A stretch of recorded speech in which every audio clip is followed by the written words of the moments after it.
মার্কিন president Donald Trump নির্দেশ দিয়েছেন, ডিপার্টমেন্ট অফ ডিফেন্স এখন থেকে ডিপার্টমেন্ট অফ ওয়ার বা যুদ্ধ মন্ত্রণালয় নামে পরিচিত হবে।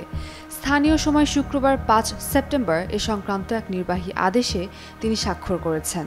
খবর বিবিসি সহ অন্যান্য বার্তা সংস্থার। প্রেসিডেন্টের সিদ্ধান্তের পর তার ঘনিষ্ঠ কয়েকজন সমর্থক কংগ্রেসে নতুন আইন প্রস্তাব করেছেন, যাতে এই নাম পরিবর্তনকে আনুষ্ঠানিক স্বীকৃতি দেয়া যায়। সব মশার বিরুদ্ধে সুরক্ষা দিতে এলো বসুন্ধরা এক্সট্রিম অ্যারোসল, মশার বিরুদ্ধে এক্সট্রিম সুরক্ষা। কারণ মার্কিন সংবিধান অনুযায়ী ফেডারেল দপ্তরের নাম পরিবর্তন, প্রতিষ্ঠা বা বিলুপ্তির ক্ষমতা কেবল কংগ্রেসের হাতে। আইন পাস না হওয়া পর্যন্ত ট্রাম্প পেন্টাগনকে এ নাম দ্বিতীয় পরিচয় হিসেবে ব্যবহারের অনুমতি দিয়েছেন। ফ্লোরিডার রিপাবলিকান প্রতিনিধি ও সাবেক সেনা সদস্য গ্রেগ স্টিউবে বলেন, ১৭৮৯ সাল থেকে দ্বিতীয় বিশ্বযুদ্ধের শেষ পর্যন্ত যুক্তরাষ্ট্রের সেনারা যুদ্ধ মন্ত্রণালয়ের অধীনে লড়েছে। তাদের চিরন্তন উদাহরণ ও যুদ্ধশক্তিকে সম্মান জানাতেই এ নাম পুনঃস্থাপন যথাযথ।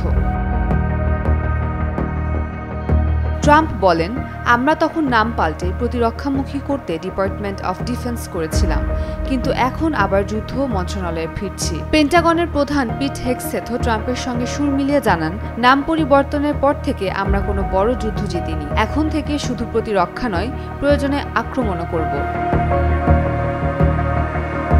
প্রেসিডেন্ট ট্রাম্প এর আগে একাধিকবার বলেছিলেন যে নাম পরিবর্তন করতে চান, কারণ এটি তার কাছে শুনতে ভালো লাগে। সম্প্রতি ফোর্ট বেনিং ঘাঁটিতে সৈন্যদের উদ্দেশ্যে দেয়া বক্তৃতায় হেগসেথও আসন্ন নাম পরিবর্তনের ইঙ্গিত দেন।